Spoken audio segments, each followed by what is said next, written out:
Where exactly are you headed at this hour? Riverdale, sir. I have to start my new job at 7 a.m. That is 7 miles away. Did you walk all this way already? I walked 11 miles. My car broke down. I need this job. That's a long way. You told me you're walking 7 miles out here at 5 in the morning. Yes, sir. When a broke 22-year-old woman's car quit the night before her first day on the job, she faced an impossible choice that would change everything. What she chose to do next left a police officer stunned and ignited a movement that reached millions across the country. All's journey from desperation to triumph wasn't only about survival. It was about the kind of raw determination most people only talk about but never actually live. Before we continue, we just want to say how glad we are that you're here with us. Your support keeps our channel alive, and we truly appreciate it. Take a second and tell us where you're watching from. Whether you're in New York, Toronto, London, Sydney, or a town we've never heard of, drop your location in the comments below. And if this is your first time watching, go ahead and hit that subscribe button and give us a like. We'd love to have you as part of this community. Also, if you'd like to support what we do, consider joining our channel membership to help us keep bringing you these powerful stories. As our way of saying thank you, members receive a magic code that unlocks the complete game center in Omni Studio, our brand new platform, where you can create personalized safety cards and access brain-boosting cognitive games. Just click the join button below this video to become a member and claim your exclusive bonus. All Voss had turned 22 only 3 weeks before the move.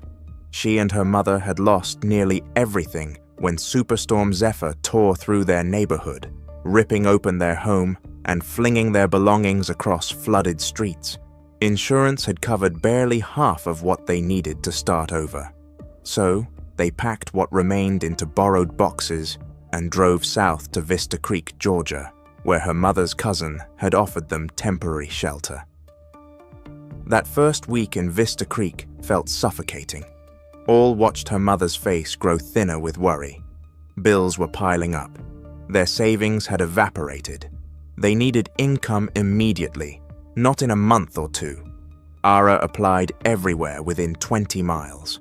Gas stations, grocery stores, restaurants. Most places never called back. The ones that did offered part-time hours that wouldn't cover rent. Then came the callback from Riverdale Logistics, a moving company 18 miles north in Riverdale.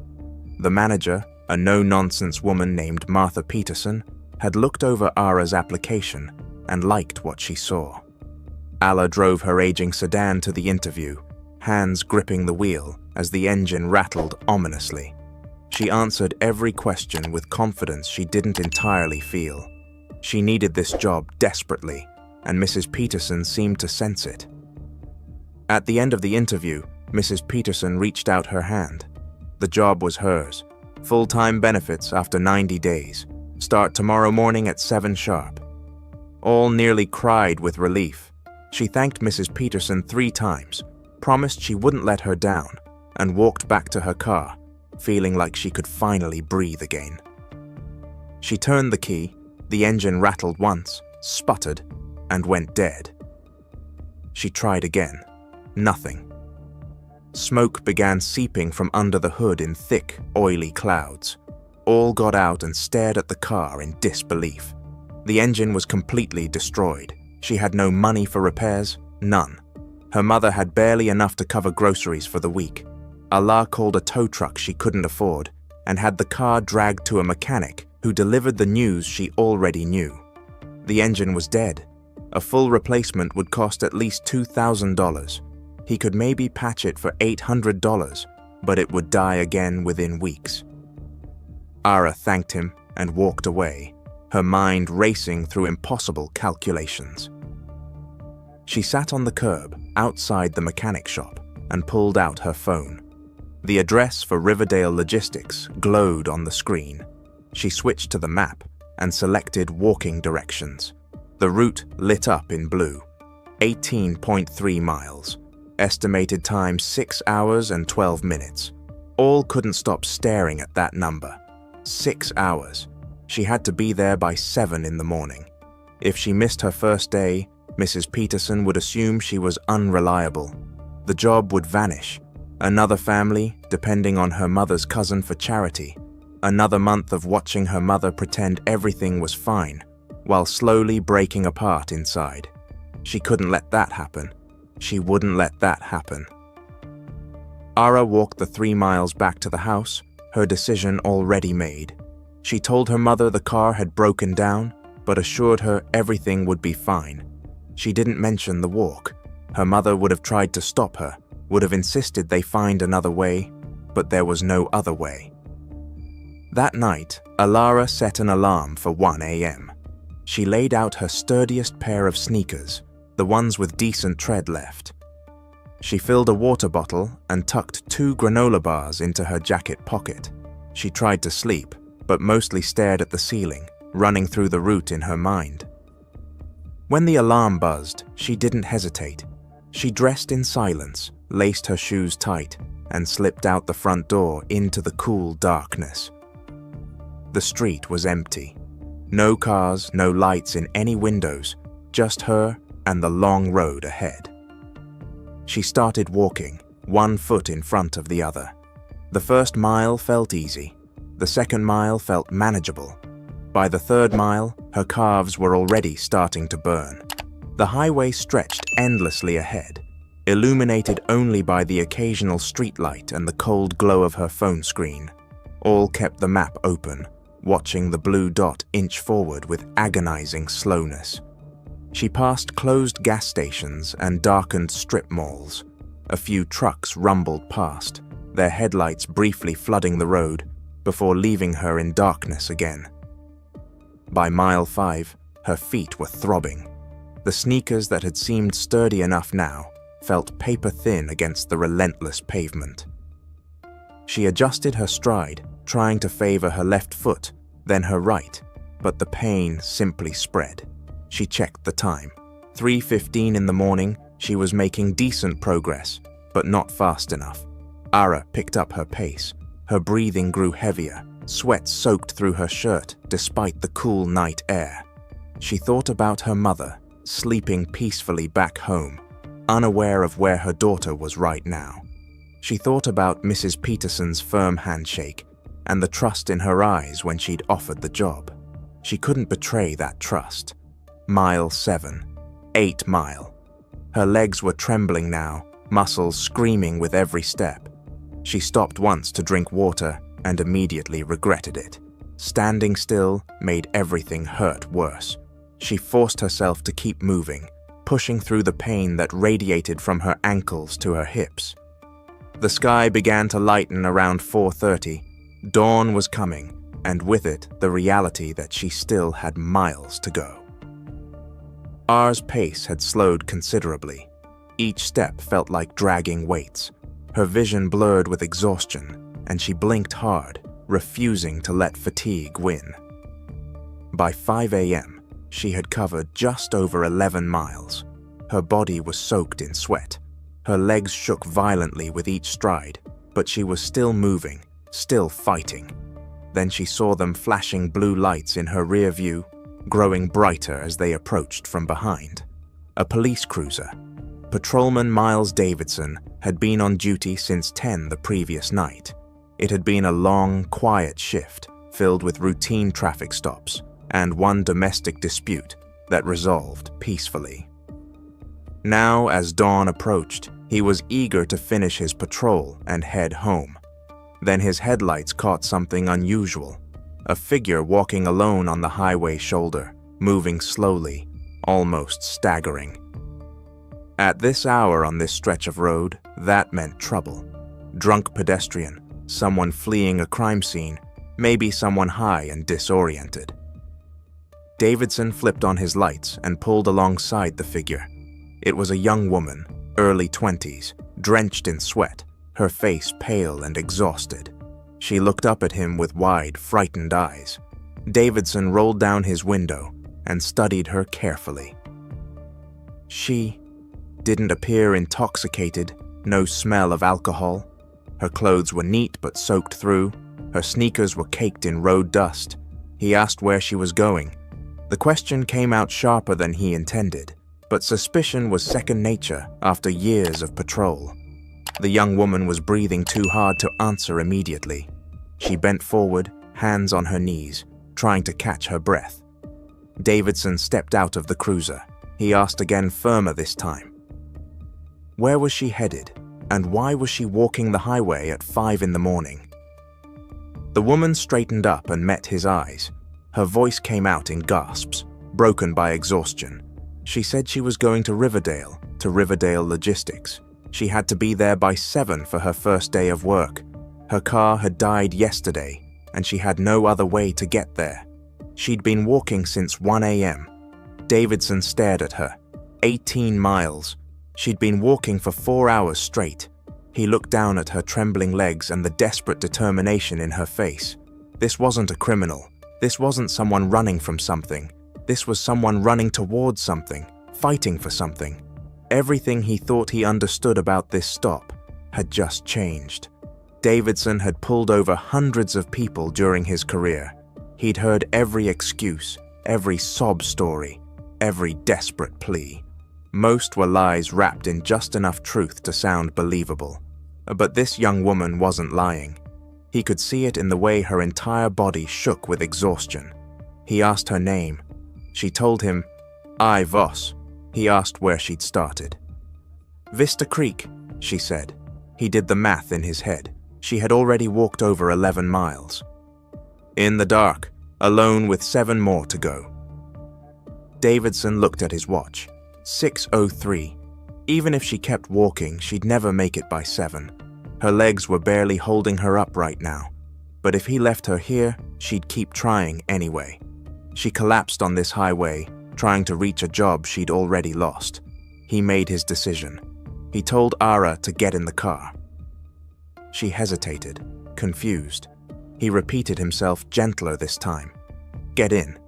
He was taking her to Riverdale. Ara's face crumpled with relief. She climbed into the back seat and immediately slumped against the window. Davidson pulled back onto the highway and accelerated. The remaining 7 miles passed in minutes. All stared out the window, too exhausted to speak, too overwhelmed to fully process what was happening.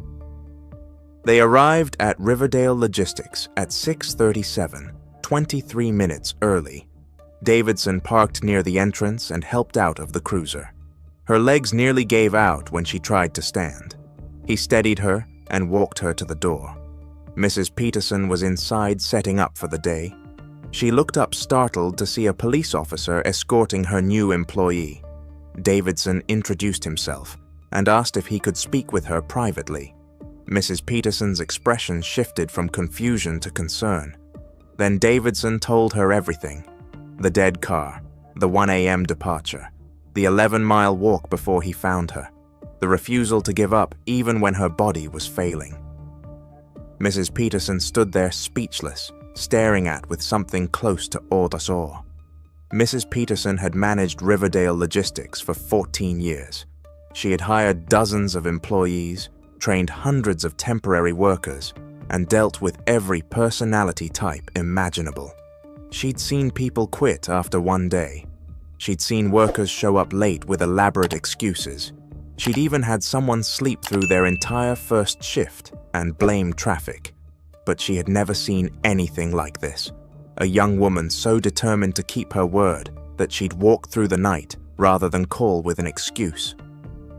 Mrs. Peterson felt something shift in her chest as she looked at Ara, still trembling with exhaustion, eyes red from fatigue, but still standing. She told Ara to sit down. She brought her water and insisted she drink slowly. She asked Officer Davidson to repeat the story, needing to hear it again to believe it was real.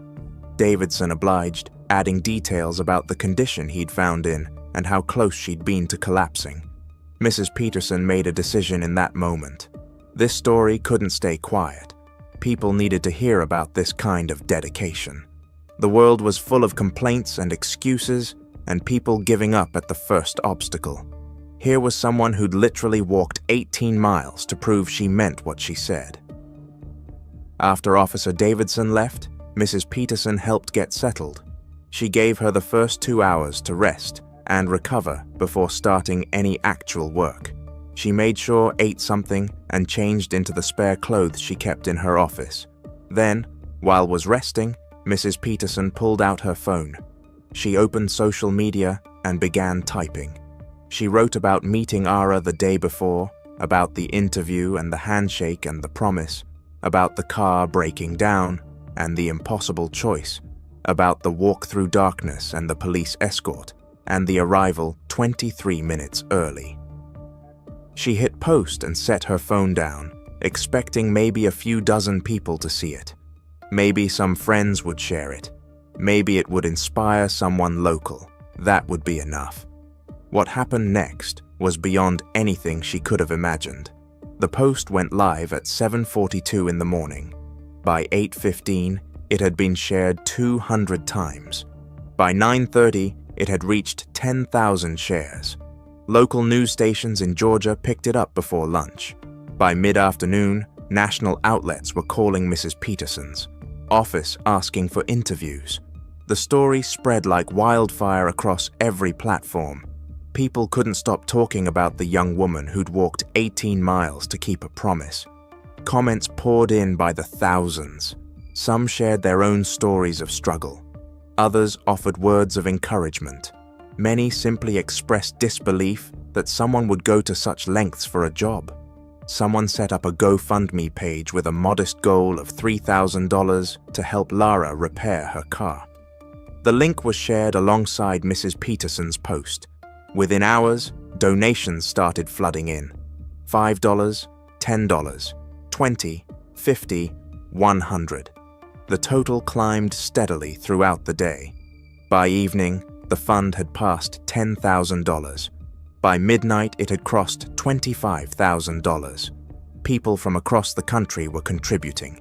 Titers, truck drivers, nurses, retirees, college students, strangers who'd never met Ara but felt moved by her determination.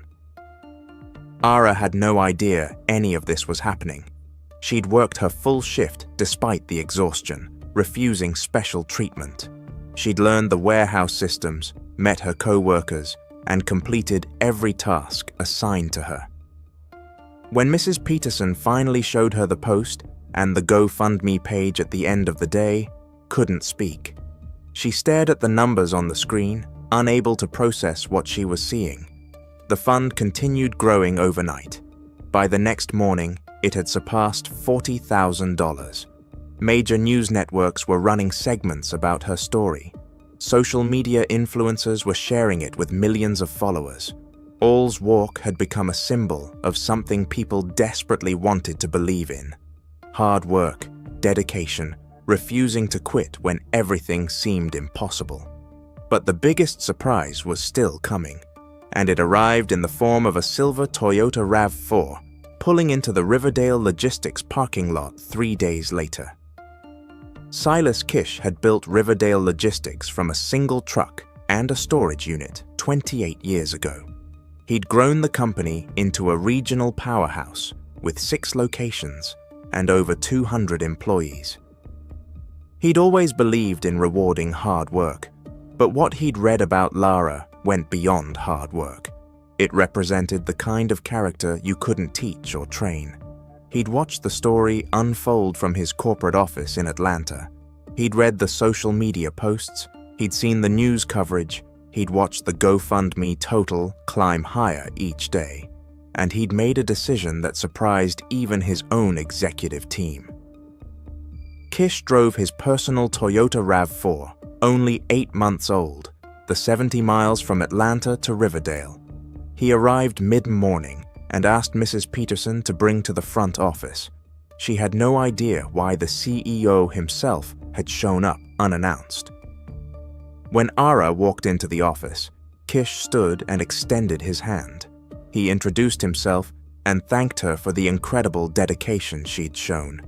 He told her that her story had inspired thousands of people, including him. Then he did something that left Ara completely speechless. He pulled out the keys to the RAV4 and placed them in her hand. The vehicle was hers. No payments, no strings attached. Just a gift from someone who recognized what true commitment looked like. All stared at the keys, then at Kish, then back at the keys. She tried to speak, but couldn't form words. Tears streamed down her face as the reality sank in. Not only did she have $40,000 from strangers who believed in her, but now she had reliable transportation. Her mother would have security. They could rebuild their lives properly. Kish smiled and told her she'd earned it. Not through connections or luck, but through sheer determination to keep her word. He left shortly after, but the impact of his gesture rippled outward, just like everything else connected to Allah's story. The GoFundMe page eventually closed at $43,000. Allah used part of it to move her mother into a proper apartment. She saved the rest for emergencies and her mother's medical bills. She continued working at Riverdale Logistics, eventually earning a promotion to shift supervisor. Her story became required viewing for new hires, a reminder of what the company valued most. Officer Davidson received a commendation for his compassion and judgment that early morning. He and Alara stayed in touch, and he later admitted that stopping to help her had reminded him why he'd become a police officer in the first place. All's 18 Isima walk became more than just a viral moment. It became proof that showing up matters, that keeping your word matters, that sometimes the hardest path leads to places you never imagined possible. So, here's the question worth asking. When faced with an impossible choice, would you give up or would you start walking? Would you make excuses or would you find a way? All chose to walk, and that choice changed everything. If this story moved you, go ahead and hit that like button. Drop a comment telling us what you think. Would you have done what Allah did? And if you haven't subscribed yet, now is the perfect time. We've got more incredible stories like this coming your way. And we'd love for you to be part of this journey with us.